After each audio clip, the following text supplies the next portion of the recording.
মূল্যবান সম্পদ ঈমান যখন মানুষ অর্জন করবে, ঈমানকে চুরি করার জন্যে, ঈমানদারকে বেঈমান বানানোর জন্যে 24টা ঘন্টা তার পিছনে 4টা ডাকাত লেগে থাকবে। 1 নাম্বার ঈমান চোরের নাম হলো নফস, 2 নাম্বার হলো শয়তান, 3 নাম্বার হলো দুনিয়ার কিছু মানুষ শয়তান, 4 নাম্বার হলো দুনিয়া। মানুষ ঈমান হারায় নফসের দুখায় পড়ে, মানুষ ঈমান হারায় শয়তানের দুখায় পড়ে, মানুষ ঈমান হারায় কিছু মানুষ শয়তানের দুখায় পড়ে, মানুষ ঈমান হারায় দুনিয়ার লোভে পড়ে। قال رسول الله صلى الله عليه وسلم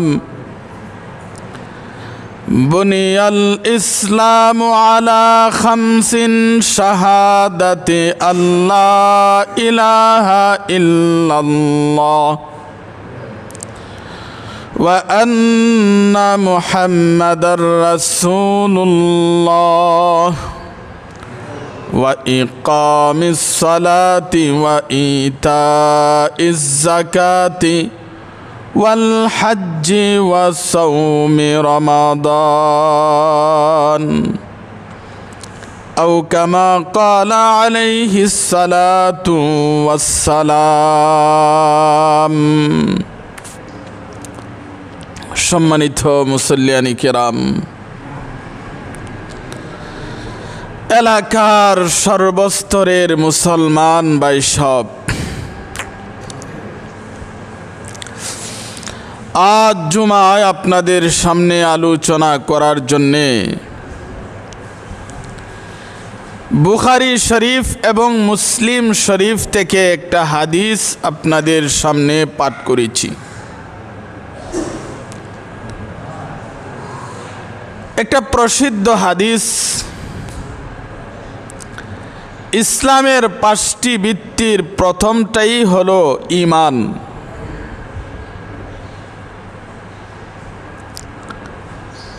ঈমান হলো সবচাইতে দামি জিনিস।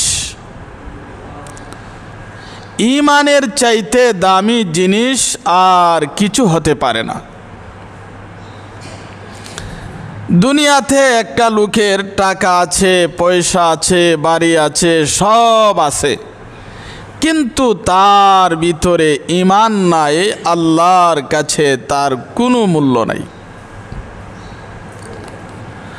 টাকা নাই, পয়সা নাই, বাড়ি নাই, ঘর নাই, কিন্তু তার ভিতরে ঈমান আছে, আল্লাহর কাছে তার বহু দাম আছে।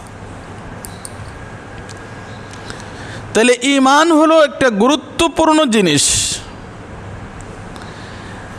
ঈমান না এনে, যার ঈমান নাই, সে যদি নামাজ পড়ে, রোজা রাখে, হজ করে, যাকাত দেয়, কোনো কাজ হবে না। আগে ঈমান আনতে হবে। এই পৃথিবীতে যত বিধর্মী আছে, এরা যতই ইবাদত করুক না কেন, তাদের ইবাদত গ্রহণ হবে না। কেন? প্রথম শর্ত, তাদের ঈমান নাই। তো ঈমান কাকে বলে? তাফসীরের কিতাবে উল্লেখ করেছে, আত-তাসদীকু বিমা জাআন নবিয়্যু সাল্লাল্লাহু আলাইহি ওয়াসাল্লাম ইআতিমাদান আলাইহি। আমাদের নবী, বিশ্ব নবী পরম সত্যবাদী ছিলেন। এই কথার আস্থাশীল হয়ে আমাদের নবী, বিশ্ব নবী আল্লাহর কাছ থেকে যা কিছু আমাদেরকে এনে দিয়েছেন, সবগুলো কথা সত্য। নবীজি আমাদেরকে কি এনে দিয়েছেন? আল্লাহর কাছ থেকে 30 পারা কোরআন এনে দিয়েছেন। সুতরাং 30 পারা কোরআনের প্রথম থেকে শেষ পর্যন্ত আল্লাহ যা বলেছেন, সবগুলো কথা সত্য। 30 পারা কোরআনে কোনো সন্দেহ নাই, সবগুলো কথা সত্য। কেউ যদি দুনিয়াতে এমন থাকে আর বলে যে আমি 30 পারা কোরআনের সবগুলো কথা মানি, কিন্তু একটা কথা মানি না,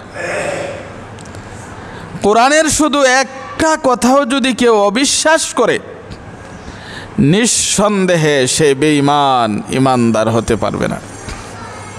একটা কথা যদি অস্বীকার করে। তাফসীরের কিতাবে সুন্দর উদাহরণও দিয়েছেন। এক লোক কেবলামুখী হয়ে দাঁড়াইল, তাকবীরে তাহরিমা বাঁধল। এবার নামাজের যত ফরজ আছে, ওয়াজিব আছে, সুন্নত আছে, মুস্তাহাব আছে, সবগুলো পালন করলো। নামাজের পরে সে বলল যে আমি উজু করছি না। তো নামাজের ফরজ, ওয়াজিব, সুন্নত, মুস্তাহাব পালন করলে হবে কি? আসল জিনিস উজুই করছে না, তার নামাজ হবে না। উজু ছাড়া নামাজ পড়ার যে হালত, কেউ যদি বলে আমি কোরআনের সবগুলো কথা মানি কিন্তু একটা কথা মানি না, কি? কোরআনে যে আল্লাহ সুদকে হারাম করেছেন আমি শুধু এই কথাটা বিশ্বাস করি না, নিঃসন্দেহে সেই ইমানদার হতে পারে না, বেঈমান। যদি বলে কোরআনের সবগুলো কথা আমি মানি কিন্তু ফর্দা যে ফরজ, এই ফর্দার আয়াত আমি মানি না, নিঃসন্দেহে সে মুসলমান হতে পারে না, বেঈমান। যদি বলে কোরআনের সবগুলো কথা আমি মানি কিন্তু নামাজের যে আয়াতটা সেই আয়াতটা মানি না, নিঃসন্দেহে বেঈমান।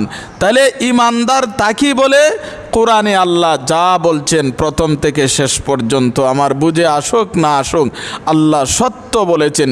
কেউ যদি কোরআনের একটা কথাও অবিশ্বাস করে এ ইমানদার হতে পারবে না। আরেকটা উদাহরণ দিলে বুঝবেন। উজুর ফরজ হলো 4টা। এক লোক উজুর ফরজ পালন করে উজু করলো, হাত ধুইল, পা ধুইল, মুখ ধুইল, মাথা মাসাহ করলো। উজু করার পরে সে পেশাব করলো। পেশাব করার পরেও কি আর উজু থাকে? উজু করার পরে পেশাব করে দিলে যেমন উজু নষ্ট হইয়া যায়, কেউ যদি কোরআনের কোনো একটা কথা অস্বীকার করে তার ঈমানও সেইভাবে নষ্ট হইয়া যায়, ঈমান থাকে না। তাহলে ঈমান হলো সবচাইতে দামি জিনিস। আগে এই জিনিসটা আমাদের অর্জন করা লাগবে, এই কথা বিশ্বাস করতে হবে, এই কথা মানতে হবে। আল্লাহ কোরআনে যা বলছেন সব সত্য। কোরআনের ব্যাখ্যা হিসাবে নবী করিম সাল্লাল্লাহু আলাইহি সাল্লাম যা হাদিসে বলেছেন সবগুলো কথা সত্য। এই কথার আস্থাশীল আগে হতে হবে। তো ঈমান হলো সবচাইতে দামি জিনিস। নবী করিম সাল্লাল্লাহু আলাইহি ওয়াসাল্লাম এক হাদিসে বলেন, এই দুনিয়াতে যতদিন পর্যন্ত একজনও ইমানদার থাকবে ততদিন পর্যন্ত আল্লাহ দুনিয়াকে ধ্বংস করবেন না। এই দুনিয়াতে যতদিন একজনও আল্লাহকে ডাকবে। কিন্তু আল্লাহকে যারা আমরা ডাকি, একদল আল্লাহকে ডাকি ঠিক, কিন্তু ভেজালযুক্ত, নির্ভেজাল নয়। আল্লাহরেও ডাকি, নামাজ পড়ি, রোজা রাখি, হজ করছি, সব কিছু করি, আবার দেখা যায় মূর্তির সামনে গিয়া সেজদা করি, আবার দেখা যায় মাজারে গিয়া সেজদা করি। আল্লাহকেও ডাকি আবার ওই জিনিসটাও করি। তাহলে আমার আল্লাহ ডাকাটা এটা নির্ভেজাল নয়, ভেজালযুক্ত। আর যারা আল্লাহকে ডাকে, আল্লাহর সাথে কাউকে শরিক করে না, এটা হলো নির্ভেজাল। আল্লাহর নবী যে বলছেন দুনিয়াতে যতদিন একজনও আল্লাহকে ডাকবে, একজন বলতে এমন ডাকনেওয়ালা যাদের ডাকার মধ্যে কোনো বেজাল নাই। বেজালওয়ালা সারা দুনিয়াত আল্লাহকে ডাকলেও আল্লাহর কোনো আসে যায় না। তো আল্লাহর নবীজি বলছেন এই দুনিয়াতে যতদিন একজন লোকও আল্লাহকে ডাকবে, কেমন লোক? যার ডাকার মধ্যে কোনো ভেজাল নাই। ভেজালওয়ালা হাজার হাজার দুনিয়াতে থাকলেও আল্লাহ এই দুনিয়া খেয়ে রাখার কোনো দরকার নাই। একজন লোক যদি নির্ভেজাল আল্লাহকে ডাকনেওয়ালা এই দুনিয়াতে থাকে, আল্লাহর নবী বলছেন আল্লাহ এই দুনিয়াকে ধ্বংস করবেন না। প্রত্যেকটা প্রাণীর একটা রূহ আছে। আমি কথা বলতেছি, আমার ভিতরে একটা রূহ আছে। এটা যতক্ষণ থাকবে আমাকে বলবে জিন্দা, এটা বের হয়ে যাবে তো মুর্দা। তো এই পৃথিবীরও একটা রূহ আছে। এই পৃথিবীর রূহ কি? এই পৃথিবীর রূহ হইল লা ইলাহা ইল্লাল্লাহ, লা ইলাহা ইল্লাল্লাহ, কালিমা, ঈমান। এই পৃথিবীর রূহ যতদিন পর্যন্ত এই পৃথিবীতে কালেমা পড়নেওয়ালা থাকবে, ঈমানদার থাকবে, ততদিন এই পৃথিবী জিন্দা থাকবে, পৃথিবী ঠিক থাকবে। এই পৃথিবীতে কালেমা পড়নেওয়ালা থাকবে না, ঈমানদার থাকবে না, তো পৃথিবীর রূহ নাই, এই পৃথিবী আর থাকি কিভাবে? আল্লাহ এই পৃথিবীকে ধ্বংস করে দিবেন।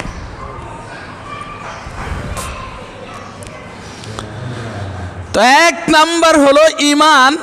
ঈমান একটা গুরুত্বপূর্ণ জিনিস, যেটা আমি যে হাদিস আপনাদের সামনে পাঠ করেছি এর প্রথমেই ঈমানের কথা বলেছেন, কালেমার কথা বলেছেন, লা ইলাহা ইল্লাল্লাহু মুহাম্মাদুর রাসূলুল্লাহ। এক নাম্বার আল্লাহর উপরে বিশ্বাস স্থাপন এবং রাসূলের উপরে বিশ্বাস স্থাপন। আমরা এই হাদিসটা শুনেছি, হযরত মূসা আলাইহিস সালাম আল্লাহ তাআলার কাছে একবার আবদার করেছিলেন, আল্লাহ আমাকে এমন একটা জিকির শিক্ষা দেন যেই জিকিরটা অন্যান্য জিকির থেকে আলাদা হবে। তো আল্লাহ তাআলা বললেন, মূসা তুমি বলো লা ইলাহা ইল্লাল্লাহ। মূসা আলাইহিস সালাম কয়, আল্লাহ এমন এক জিকির শিক্ষা দিলেন যেই জিকির তো সবাই ডাকে, এই শব্দের মাধ্যমে তো সবাই ডাকে, তো আমাকে নতুন কি দিলেন? আল্লাহ কয়, মূসা রে তুমি তো জানো না, এই কালিমাকে যদি এক পাল্লায় রাখা হয়, 7 আসমান 7 জমিনকে যদি এক পাল্লায় রাখা হয়, এই কালিমার পাল্লা ভারী হয়ে যাবে। হযরত আনাস রাদিয়াল্লাহু তাআলা আনহু থেকে বর্ণিত, এক ইহুদি ছেলে আমাদের নবীজির সেবা করত। ইহুদি ছেলে, একবার এই ছেলেটা অসুস্থ হয়ে পড়ছে। আমাদের নবী, বিশ্ব নবী গেলেন এই ছেলেকে দেখার জন্যে। নবীজি গিয়া তার মাথার কাছে বসছে, আর এই ছেলের পায়ের কাছে কাছে বসা হলো তার বাবা। নবীজি গিয়া বলতেছেন, হে ছেলে তুমি একবার বলো লা ইলাহা ইল্লাল্লাহু মুহাম্মাদুর রাসূলুল্লাহ, তুমি একবার বলো, তুমি ঈমান আনো, মূর্তি পূজা ছেড়ে দাও। এবার ছেলেটা, এই ইহুদি ছেলেটা একবার নবীজির চেহারার দিকে তাকায় আর একবার বাবার চেহারার দিকে তাকায়। কেন তাকায়? নবীজির চেহারার দিকে তাকায়া বুঝাইতেছে, ইয়া রাসূলুল্লাহ আমার মনে চাইতেছে আমি আপনার সাথে কালেমা পড়ে মুসলমান হয়ে যাইতাম, আমার মনের ইচ্ছা এটা। আবার বাবার চেহারার দিকে তাকায়া বুঝাইতেছে, আব্বা আপনি তো আমার বাবা, যদি দয়া করে আপনি আমারে অনুমতি দেন তাহলে আমি কালেমা পড়ে মুসলমান হয়ে যাব। বাবা বিষয়টা বুঝতে পেরেছে, বাবার অন্তরে দয়া এসে গেছে। বাবা বলতেছে, হে ছেলে, আব্দুল্লাহর ছেলে মুহাম্মদ যা বলে তুমি তা বলে নাও। এমনি ছেলেটা বলে নিল লা ইলাহা ইল্লাল্লাহু মুহাম্মাদুর রাসূলুল্লাহ। আমাদের নবী হাসতে হাসতে ঘর থেকে বের হয়ে গেলেন। সাহাবায়ে কেরাম বললেন, ইয়া রাসূলুল্লাহ আপনি হাসতে হাসতে বের হইলেন কারণ কি? নবীজি বলল, কিছুক্ষণ আগে যেই ছেলেটার ঠিকানা ছিল জাহান্নাম, ওই ছেলেটা কালেমা পড়ার কারণে, ঈমান আনার কারণে আল্লাহ তাআলা তার জিন্দেগীর সমস্ত গুনাহ ক্ষমা করে জান্নাতের ফয়সালা করে দিয়েছেন। তাহলে ঈমান কত বড় সম্পদ, ঈমান কত বড় দামি জিনিস। একটা কাফের বেঈমান যদি ঈমানের সাথে একবার বলতে পারে লা ইলাহা ইল্লাল্লাহু মুহাম্মাদুর রাসূলুল্লাহ, তার জীবনের যত অপরাধ আছে আল্লাহ তাআলা ক্ষমা করে দিবেন। ঈমান, তো এই ঈমানের জন্যে, ঈমান শিক্ষা দেওয়ার জন্যে আমাদের নবী, বিশ্ব নবী কি পরিমাণ কষ্ট করেছেন, এই হাদিসটা আমি প্রায় আপনাদেরকে শোনাই। আমাদের নবী, বিশ্ব নবী 40 বৎসর পর্যন্ত দ্বীনের দাওয়াত দেন নাই। কত বৎসর পর্যন্ত? এখন প্রশ্ন হবে, 40 বছর পর্যন্ত দ্বীনের দাওয়াত দিলেন না কেন? জবাব হলো, আল্লাহর পক্ষ থেকে আদেশ হয় নাই, এই জন্য দেয় নাই। 40 বৎসর যখন নবীজির পূর্ণ হলো, আল্লাহ তাআলা আমাদের নবীকে নবুয়তি দান করলেন এবং ওহী প্রেরণ করলেন নবীজির কাছে। জিবরাইল আলাইহিস সালামের মাধ্যমে আল্লাহ তাআলা আমাদের নবীকে বললেন, বন্ধু হে, আর ঘরে বসে থাকা নয়, এবার মানুষের কাছে গিয়া দাওয়াত দেন। নবীজি চিন্তা করলো অল্প সময়ের ভিতরে বেশি মানুষকে কিভাবে দাওয়াত দেওয়া যায়। সাধারণত বাজারে মানুষ বেশি থাকে, আসরের নামাজের পরেই দেখবেন রাস্তাঘাটে বেশি থাকেন, আপনাদের বাজারে বেশি থাকে, বাজারে লোক বেশি থাকে। এখানে গেলে সমাজের সব ধরনের লোক পাওয়া যায়, একেবারে নেতা থেকে নিয়ে নিম্ন পর্যায়ের সমস্ত মানুষ বাজারে থাকে। আমাদের নবী, বিশ্ব নবী চিন্তা করলেন অল্প সময়ের ভিতরে কিভাবে বেশি মানুষকে দাওয়াত দেওয়া যাবে। এই জন্যে নবীজি বাজারে গেলেন, বাজারে গিয়ে বলতে লাগলেন, ইয়া আইয়ুহান নাস কুলু লা ইলাহা ইল্লাল্লাহ তুফলিহুন। নবীজি বাজারে গেলেন, গিয়ে বলতেছেন, হে মূর্তি পূজারীরা, তোমরা মূর্তি পূজা ছেড়ে দাও, একমাত্র আল্লাহর ইবাদত করো। যদি মূর্তি পূজা ছেড়ে একমাত্র আল্লাহর ইবাদত করতে পারো, তাহলে আমি নবী কথা দিলাম, দুনিয়াতেও তোমরা সফল কাম হইবা, আখিরাতেও সফল কাম হইবা। এবার আবু জাহেল, নবীজির শত্রু, ইসলামের সব চাইতে বড় শত্রু আবু জাহেল। আবু জাহেলের তো মাথা গরম, কি মুহাম্মদ আমাদের বাপদাদার ধর্মের বিরোধিতা করে, মূর্তি পূজার বিরোধিতা করে, আমাদের ক্ষমতা তো থাকবে না, আমাদের লিডারগিরি আর বেশি দিন চলবে না। এই জন্যে আবু জাহেলের মাথা গরম। আবু জাহেল একদল সন্ত্রাস বাহিনীকে নিয়ে আমাদের নবীজির বিরুদ্ধে প্রচার করতে শুরু করেছে, মুহাম্মদ পাগল, মুহাম্মদ পাগল। একদিক দিয়ে নবীজি কালেমার দাওয়াত দেয়, আরেক দিক দিয়ে আবু জাহেল তার সন্ত্রাস বাহিনী নিয়ে আমাদের নবীজির বিরুদ্ধে প্রচার করে, মুহাম্মদ পাগল, মুহাম্মদ পাগল। কিন্তু দুনিয়ার মানুষের একটা নিয়ম আছে, যেই কাজে বাধা দেয় ওই কাজ আরও বেশি করতে চায়। এবার বাজারের মানুষ চিন্তা করলো, আচ্ছা আবু জাহেল তার বাহিনী যে প্রচার করতেছে মুহাম্মদ পাগল, মুহাম্মদ পাগল, পাগল লোকটাকে একটু দেখার দরকার আছে। আচ্ছা যাই দেখি। এই মুহূর্তে যদি বলা হয় আপনাদের বাজারে একজন অন্যরকম একজন লোক আসছে, তাইলে তো সবাই দৌড়ে যাবেন দেখার জন্যে, সবাই যায় আমাদের নবীকে দেখার জন্যে, পাগল দেখার জন্যে।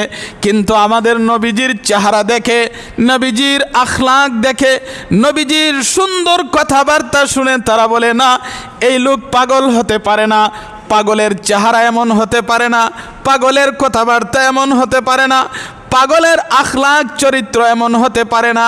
তারা যায় পাগল দেখার জন্যে, কিন্তু গিয়ে আমাদের নবীজির হাতে হাত রেখে কালেমা পড়ে সাথে সাথে মুসলমান হয়ে যায়। আবু জাহেল দেখলো না, মুহাম্মদকে পাগল বললে কোনো কাজ হবে না। এবার আবু জাহেল তার সন্ত্রাস বাহিনী নিয়ে আমাদের নবীজির গায়ে থুতু নিক্ষেপ করতে শুরু করেছে। এবার দেখে তারপরেও মানুষ সরে না, আবু জাহেল তার সন্ত্রাস বাহিনী নিয়ে আমাদের নবীর গায়ে পাথর নিক্ষেপ করতে শুরু করেছে। এরপরও দেখে সরে না, আমাদের নবীজির গলায় গামছা বেঁধে বাজারে টানা হেঁচড়া করতে শুরু করেছে। এরপরে দেখো মানুষ সরে না, দলে দলে আমাদের নবীজির হাতে হাত রেখে কালেমা পড়ে মুসলমান হয়ে যায়। তাহলে ঈমান শিক্ষা দেওয়ার জন্যে, নির্ভেজাল ঈমান শিক্ষা দেওয়ার জন্যে আমাদের নবী, বিশ্ব নবী কত কষ্ট করেছেন। মানুষ আমাদের নবীকে পাগল বলেছে, থুতু নিক্ষেপ করছে, বালু নিক্ষেপ করছে, পাথর নিক্ষেপ করছে, গলায় গামছা বেঁধে টানা হেঁচড়া করছে, কি পরিমাণ কষ্ট করেছে। আজ আমরা কত দূরে আছি। তাহলে বলছিলাম মাহতারাম হাজিরিন, ঈমান হলো সবচাইতে দামি জিনিস, এর চাইতে দামি জিনিস আর দুনিয়াতে হতে পারে না। কিন্তু দামি জিনিস যদি দুনিয়াতে কারো কাছে থাকে, তার পিছনে চোর ডাকাতও থাকে। যার কাছে দামি জিনিস আছে তার পিছনে চোর এবং ডাকাত আছে। আপনি যদি কয়েক লক্ষ টাকা নিয়ে যদি কোথাও রওনা করেন, তাহলে অবশ্যই চোর ডাকাত খবর পেলে আপনার পিছে ধাওয়া করবে, আপনার পিছনে যাবে। যার কাছে মূল্যবান জিনিস আছে তার পিছনে চোর এবং ডাকাত আছে। ঠিক তেমনিভাবে ঈমান, এই মূল্যবান সম্পদ যখন আপনি অর্জন করবেন, এই ঈমানকে নষ্ট করার জন্যে 24টা ঘন্টা আপনার পিছনে 4টা ডাকাত লেগে থাকবে। আবুল সামরকন্দি রহমাতুল্লাহি আলাইহি তামবিহুল গাফিলিন নামক কিতাবে উল্লেখ করেছেন, মূল্যবান সম্পদ ঈমান যখন মানুষ অর্জন করবে, ঈমানকে চুরি করার জন্যে, ঈমানদারকে বেঈমান বানানোর জন্যে 24টা ঘন্টা তার পিছনে 4টা ডাকাত লেগে থাকবে। 1 নাম্বার ঈমান চোরের নাম হলো নফস, 2 নাম্বার হলো শয়তান, 3 নাম্বার হলো দুনিয়ার কিছু মানুষ শয়তান, 4 নাম্বার হলো দুনিয়া। মানুষ ঈমান হারায় নফসের দুখায় পড়ে, মানুষ ঈমান হারায় শয়তানের দুখায় পড়ে, মানুষ ঈমান হারায় কিছু মানুষ শয়তানের দুখায় পড়ে, মানুষ ঈমান হারায় দুনিয়ার লোভে পড়ে। তাহলে কয়টা কারণে মানুষ ঈমান হারায়? 4 কারণে। 1 নাম্বার হলো নফস। নফস এটা চায় মানুষ স্বাধীনভাবে চলতে। নফস এমন একটা জিনিস, এ চায় স্বেচ্ছাচারিতা, আমার মনে যা চায় তা করব, বাধা দেওয়ার অধিকার কারো নাই, আমার যেমন মন চায় এমনি চলবো। এটা হলো নফসের চাহিদা। আমার মনে চাইছে তো এটা করব, মনে চাইছে না তো করব না। এটা হলো নফসের চাহিদা। কোরআন হাদিসে কি আছে, আলেম ওলামা কি কয়, এটা আমার দেখার বিষয় না, আমার মনে যা চাইছে তাই করব। এটা হলো নফসের চাহিদা। এই জন্যে ইমাম গাজ্জালী রহমাতুল্লাহি আলাইহি তিনি এক কিতাবে উল্লেখ করেছেন, নফস হইল গাদার মতো। নফস হইল কিসের মতো? গাদার মতো। গাদার নিয়ম হইল, এর যত খাবার দিবেন এ খালি ঘুমাইব, খাইব আর ঘুমাইব, খাইব আর ঘুমাইব। এই জন্য গাদা দিয়া যদি কেউ কাজ করতে চান, তাহলে গাদারে মাঝে মাঝে চাবুক মারতেইব। আপনি চাবুক না মারলে কিন্তু সামনের দিকে আগাবে না। তো নফস হইল গাধার মতো। নফস হইল, এর যত সুযোগ দিবেন তত কোরআন হাদিস থেকে খালি দূরে যেতে চাবে, সে শুধু মন মতো চলতে চাবে। এই জন্যে ইমাম গাজ্জালী রহমাতুল্লাহি আলাইহি তিনি বলেছেন, এই নফস নামের গাধাকে মাঝে মাঝে চাবুক মারতেইব। চাবুক কেমনে? ধরেন কথার কথা, আজ ফজরের নামাজের সময় আপনি উঠতে পারেন নাই। ফজরের নামাজ কয় রাকাত? ঘুম থেকে উঠা আপনি 20 রাকাত নামাজ পড়েন। কেন? আজ ফজরের সময় উঠতে পারলে না কেন? নামাজ আছেন 4 রাকাত, ফজরের তো পড়বেনি, অতিরিক্ত নফল নামাজ আরো 20 রাকাত পড়েন। এটা নফসের শাস্তি। তুই ফজরের নামাজটার সময় উঠতে পারলে না কেন? এভাবে যখন আপনি 2-1 দিন এই কাজ করবেন, আপনার নফসকে আপনি চাবুক মারবেন। 4.5 রাকাত পড়েন, 12 রাকাত, 20 রাকাত। কথার কথা, আপনি মসজিদে ঢুকছেন, ঢুকার সময় যে দোয়াটা আপনার স্মরণ নাই, তাহলে আবার বাইরে যান, বাইরে কয়েকবার মসজিদে ঢুকেন আর দোয়া পড়েন, ঢুকেন আর দোয়া পড়েন। এইভাবে যখন কোনো এবাদত চুইটা গেলে, যদি ছুটে 2 রাকাত পড়েন, 15 বা 20 রাকাত, যদি একটা সুন্নত ছুটের বারে বারে করেন, এইভাবে যখন করবেন আপনার নফস সোজা হয়ে যাবে। তো নফসে হইব, এবার যদি 4 রাকাত না পড়ে তাহলে ফরন লাগবে 20 রাকাত, 4 রাকাত তুই বালা। এই জন্য ইমাম গাজ্জালী রহমাতুল্লাহি আলাইহি তিনি এক কিতাবে উল্লেখ করেছেন নফস হলো গাধার মতো। এটাকে যখন নফস হলো গাধার মতো, গাধারে চাবুক দিলে সামনে যাবে, চাবুক না দিলে সামনে যাবে না, সে শুয়া পড়বে। ঠিক তেমনিভাবে নফস নামের গাধাকে যখন আপনি চাবুক মারবেন, সেটাও দেখবেন এবাদত করার জন্য সামনে যাবে, আর চাবুক দিবেন না তো এটা খালি এবাদত বন্দিগি থেকে দূরে থাকবে। 2 নাম্বার, মানুষ ঈমান হারায় শয়তানের দুখায় পড়ে। কার দুখায় পড়া? তরিকতের বড় পীর, আমরা কি যাকে চিনি, বড় পীর আব্দুল কাদের জিলানী, ওনাকে আমরা বড় পীর হিসাবে চিনি, কিন্তু সেই পীরের নামে আমাদের সমাজে বহু ভুল তথ্য আছে। এই পীরে দুহাই দিয়া বহু মানুষ বহু বন্ডামিও চালাইছে। বড় পীর আব্দুল কাদের জিলানী রহমাতুল্লাহ আলাই, তিনি একবার উনার খানকার ভিতরে, ঘরের ভিতরে গভীর রাতে ইবাদত বন্দিগিতে লিপ্ত ছিলেন। গভীর রাতে শয়তান আসছে বড় পীর আব্দুল কাদের জিলানীর ঈমান চুরি করার জন্যে। তাহলে মনে হয় আমরার কাছে জীবন আইতো না। কোন জায়গাত গেছে চিন্তা করছেন নি? গভীর রাতে এসে দরজায় আওয়াজ করছে, ইয়া আব্দুল কাদের উখরুজ, হে আব্দুল কাদের বের হও। আব্দুল কাদের জিলানী গভীর রাতে, কে আসলো জিজ্ঞাসা করলো, কে তুমি? আমি জিব্রাইল ফেরেশতা। জিব্রাইল ফেরেশতা না শয়তান? জিব্রাইল ফেরেশতা। আচ্ছা কেন আসছো? আমি আসছি, আল্লাহ তাআলা আপনার ইবাদত বন্দিগিতে এত খুশি হয়েছেন, আল্লাহ বলেছেন আজ থেকে আর ইবাদত বন্দিগি করা লাগবে না। আল্লাহ আপনাকে একটা সার্টিফিকেট দিছে, ইবাদত আর করণ লাগতো না। এমন সার্টিফিকেট আমাদের সমাজের কিছু মাজারপন্থীরা লয়া ঘুরে। এরা নামাজ পড়ে না, রোজা রাখে না, ইবাদত বন্দিগি করে না। এদেরকে যদি জিজ্ঞাসা করেন, এরা বললে মারেফত অর্জন হয়ে গেছে, সার্টিফিকেট পাইয়া লিখছে। এরার দাবি, এদের যুক্তি, মারেফত অর্জন হইলে আর কিচ্ছু লাগে না।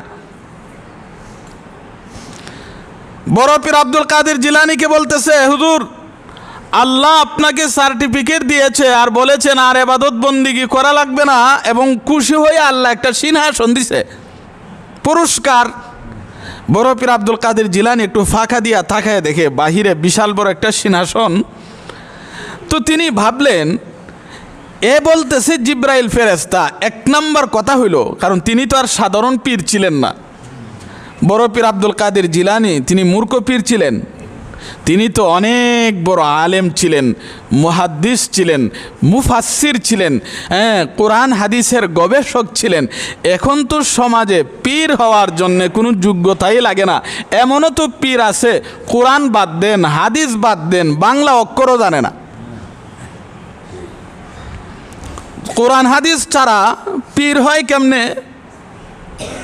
কোরআন হাদিস বাদই দিলাম, বাংলা যোগ্যতাও নাই, এমন লোক সমাজে পীর দাবি করে বসে আছে। তো বড় পীর আব্দুল কাদের জিলানী চিন্তা করলো, জিব্রাইল ফেরেশতার কাজ হইল নবীদের কাছে যাওয়া, আমার কাছে আইলো কেরে?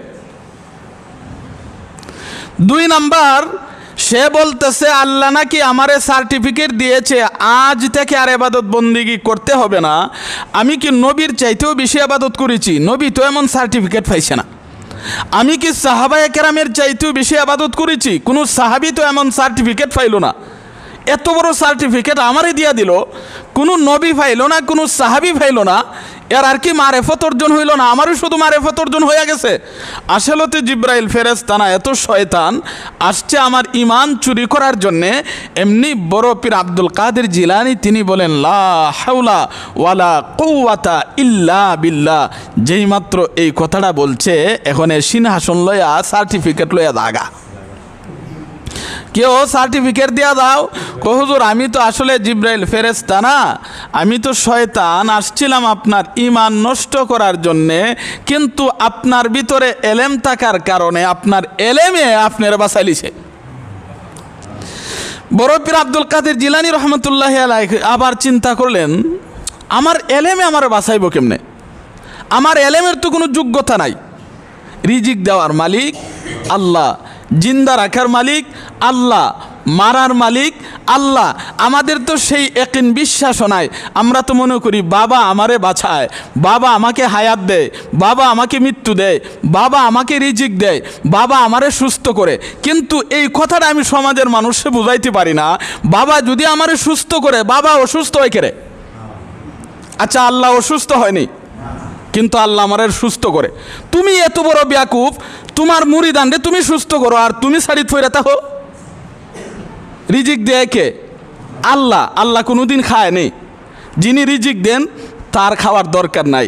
যিনি সুস্থ করেন তিনি অসুস্থ হন না। যিনি বাঁচান তিনি মরেন না। আল্লাহ আমাদেরকে বাঁচান, আল্লাহর মরণ নাই।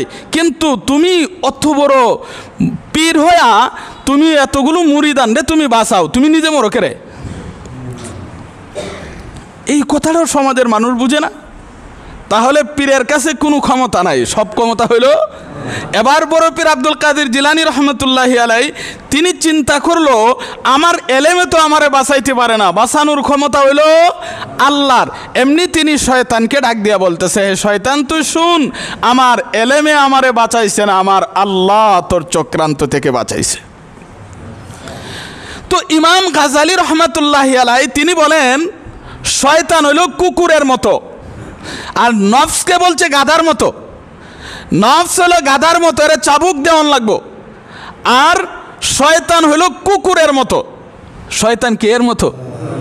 আপনি ধরেন কোথাও যাচ্ছেন, একটা কুকুর আপনাকে ধাওয়া করছে। কুকুর যদি কারো পিছনে ধাওয়া করে, দৌড় দিলেও কিন্তু বাঁচতে পারবেন না, জায়গা দাঁড়ায় থাকলেও বাঁচতে পারবেন না। এই সময় যদি ডাক দিয়া মালিককে বলেন, হে মালিক তোর কুকুর সামাল, মালিকে যদি খালি এতটুকু বলে, দেখবেন কুকুর দাঁড়ায় যায়। মালিকরে খুব মানে। তাহলে এই শয়তান নামের কুকুরকে আল্লাহ আমাদের পিছনে লেলিয়ে দিয়েছেন আল্লাহ। এখন প্রশ্ন হইব, এই শয়তান নামের এই দুষ্ট জিনিসে আল্লাহ আমরা পিছনে লাগাই দিছে কেরে? আল্লাহ আমাদেরকে পরীক্ষা করার জন্যে। আমরা কি শয়তানের কথা মতো চলি না আল্লাহর কথা মতো চলি? এই জিনিসটা পরীক্ষা করার জন্যই আল্লাহ আমাদের পিছনে শয়তানকে লাগিয়ে দিয়েছেন। কিন্তু শয়তান থেকে বাঁচতে হলে যিনি লাগিয়েছেন তার কাছেই প্রার্থনা করতে হবে। প্রত্যেক নামাজের পরে যখনই সুযোগ হয় আল্লাহর কাছে দোয়া করুন, আল্লাহ এই শয়তান থেকে আমার ঈমানকে রক্ষা করুন, শয়তান থেকে আমাকে বাঁচান, শয়তান থেকে আমাকে বাঁচান। আল্লাহ যদি আপনাকে বাঁচান তাহলে আর শয়তানের কোনো ক্ষমতা নাই। এই জন্য শয়তান থেকে বাঁচতে হলে আল্লাহর কাছে প্রার্থনা করা লাগবে। 3 নাম্বার হলো, দুনিয়াতে কিছু মানুষ আছে, মানুষ শয়তান। কিছু মানুষ শয়তানের কারণে মানুষের ঈমান আমল সমাজের নষ্ট হতে যাচ্ছে। এদের খপ্পরে পড়ে মানুষের ঈমান নষ্ট হয়। ইহুদি খ্রিস্টান এবং ইহুদি খ্রিস্টানের দালাল কিছু মুসলমান। দেখেন আমার কাছে একটা কিতাব আছে, বই, আত-তারিকু ইলাল জান্নাহ বিনূরিল কুরআন। এটা হলো আরবি নাম, বাংলাতে লেখা হলো কোরআনের আলোকে জান্নাতে যাওয়ার পথ। আচ্ছা বলেন তো, এই নামটা শুই না আপনারা কি মনে করছেন? এই বইটা লেখলে একজন আলেমে লেখছে, কোরআনের আলোকে জান্নাতে যাওয়ার পথ।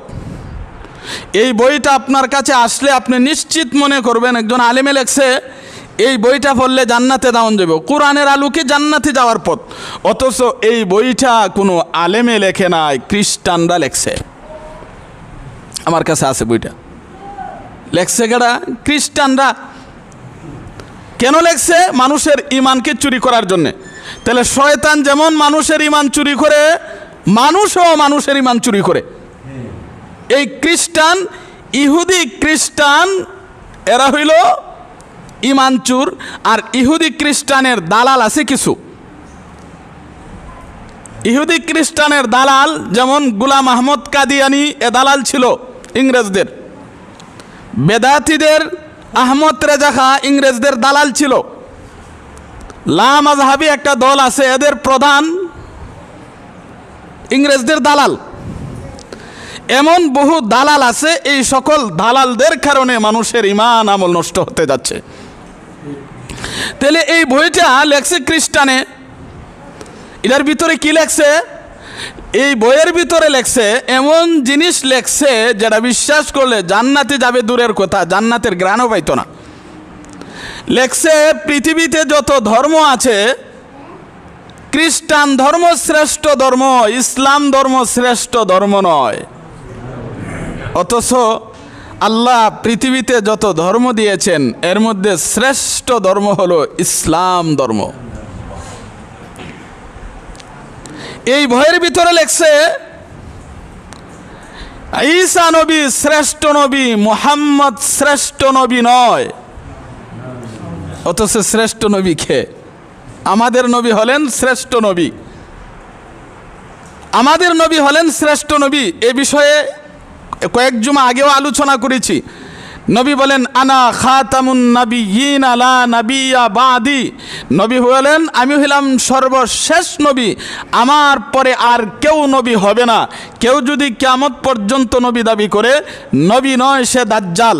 সুতরাং গোলাম আহমদ কাদিয়ানি নবী হতে পারে না, সে দাজ্জাল। আমাদের নবী 3 প্রকারের মানুষকে দাজ্জাল বলেছেন।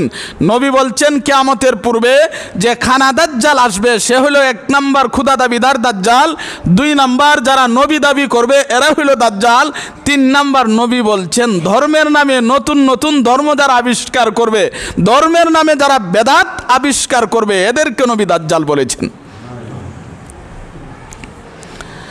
তাহলে দুনিয়াতে মানুষ শুধু শয়তানের দুখাই ফেরে ঈমান হারায় না, কিছু মানুষ শয়তানের দুখাই ফেরেও মানুষ ঈমান হারায়। কিছু মানুষ শয়তানের দুখাই পরে ঈমান হারায়। 4 নাম্বার হলো মানুষ এই দুনিয়ার লোভে পড়ে। দুনিয়ার লোভে পড়ে, হালাল হারামের কোনো পার্থক্য নাই। এই দুনিয়ার লোভে পড়ে মানুষ ঈমান হারায়। দেখেন নবীজি কি বলছেন, আদ-দুনিয়া জিফাতুন ওয়া তালিবুহা কিলাব। আল্লাহর নবী বলেন দুনিয়াটা হলো একটা মরা প্রাণী। আচ্ছা, আল্লাহর নবী দুনিয়াটারে কিসের সাথে তুলনা করছে? আর নবী বলেন এই দুনিয়ার লোভে পড়ে যারা আল্লাহ আর আল্লাহর রাসূলকে ভুল্লা যায় এরা হইল মরা প্রাণীর কুকুর। তাহলে দুনিয়া লোভী মানুষকে আল্লাহর নবী কুকুরের সাথে তুলনা করেছেন। গরুর সাথেও তুলনা করে নাই, ছাগলের সাথেও তুলনা করে নাই, মহিষের সাথে তুলনা করে নাই। আল্লাহর নবী বলছে দুনিয়া লোভী মানুষ কুকুর। কুত্তার সাথে কেন তুলনা দিল? আমরা ছোটবেলায় দেখছি, যারা মুরব্বীরা আছেন তারা বলতে পারবেন, হয়তো এখনের যারা এরা বলতে পারবেন না। সমাজে বা গ্রামে যখন গরু ছাগল এগুলো মরছে, গ্রামের একটা জায়গাতে ফালাইয়া দিছে, ওইটা খাওয়ার জন্যে শুকুন আইতো, শিয়াল আইতো, কুকুর আইতো। কিন্তু তিনটার স্বভাব কিন্তু এক না। শুকুনের স্বভাব হইল দিনে খাইতো, রাতের বেলায় তার আসল বাড়ি গাছের ডালে চলে যেত। শিয়ালের নিয়ম হলো রাতে খাইতো, দিনের বেলা তার আসল বাড়ি গর্তের ভিতরে চলে যাইতো। আর কুকুর এর টার্গেট ফুরাটা খাইব।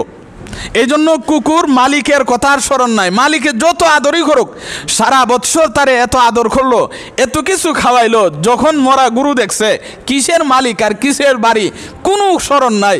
এই মরা গরুর পাশে দিকে বইছে, এর টার্গেট ফুরাটা আমি খাইমু। এই জন্য কুকুরের টার্গেট নিয়ে সারা দিন যায় শুকুন তারা, সারা রাত যায় শিয়াল তারা। এর টার্গেট হলো শুকুন র তারাই দিমু, শিয়াল র তারাই দিমু। এরা যখন যাইব আমি ফুরাটা খাইমু। কিন্তু শুকুনেরও কিন্তু বুদ্ধি আছে। এক দলায় আরেক দলটা কুকুরে দৌড়ায় লইয়া যায়, আরেক দলায় খায়। এভাবে সারা রাত দিন যায়, শুকুন দৌড়ায় আর ফাঁকে ফাঁকে খায়। সারা রাত যায় শিয়াল দৌড়ায় লইয়া যায়, আরেক ফাঁকে আরেক কিছু খায়, আবার এই দিক দিয়ে যায়, আবার এই দিক দিয়ে খায়। এইভাবে খাইতে খাইতে শেষ পর্যন্ত দেখা যায় শুকুন আর শিয়ালে মিলে মরা গরু যা আছেন সব খায়া শেষ। এখন হাড্ডিগুলা ফইরা রয়েছে। এখন শুকুন গেছে গা পাহাড়ে, শিয়াল গেছে গা জঙ্গলের ভিতরে, হাড্ডিগুলা ফইরা রয়েছে। কুকুরে খাইব কি? এবার হাড্ডিগুলা চাষতে থাকে। হাড্ডির তো আর কিছু নাই। একটা হাড্ডি মুখে লয়া গ্রামের ভিতরে ঢুইকা একটা জায়গাতে বসে হাড্ডিটা চুষার জন্যে। কিন্তু যখন সমাজের যুবক ছেলেরা ছোট ছোট বাচ্চারা দেখে এমনি ইট পাটকেল জুতা ঝাড়ু যার কাছে যেটা আছে লয়া ইচ্ছামতো কুকুরের উপর আক্রমণ, শান্তি নাই। আরেক বাড়িতে গিয়া বয়, ওইখানেও শান্তি নাই। আরেক জায়গাতে যায়, ওইখানেও শান্তি নাই। কুকুরের কপালে কি? শেষ পর্যন্ত হাড্ডি, জুতার বাড়ি, ঝাড়ুর বাড়ি, ইট পাটকেল ছাড়া আর কিচ্ছু নাই। ঠিক তেমনিভাবে আল্লাহর নবী বলেন, যারা দুনিয়ার লোভে পড়ে সুদ খায়, দুনিয়ার লোভে পড়ে ঘুষ খায়, হালাল হারামের কোনো পার্থক্য নাই, দুনিয়ার লোভে পড়ে মানুষের বাড়ি জমি আত্মসাৎ করে বিভিন্ন পদ্ধতিতে হারাম বক্ষণ করে, আল্লাহর নবী বলেন কুকুরের কপালে যা আছে ওই সকল দুনিয়া লোভী মানুষের কপালেও তা আছে। শেষ পর্যন্ত মরণের পরে কবরে গিয়া জাহান্নামের শাস্তি ছাড়া আর জাহান্নামের আযাব ছাড়া তার কপালে কিচ্ছু নাই। একথাই নবীজি বলেন, আদ-দুনিয়া জিফাতুন ওয়া তালিবুহা কিলাব। আল্লাহ তাআলা আমাদেরকে উক্ত আলোচনার উপরে আমল করার তৌফিক দান করুন। সকলে বলুন আমিন।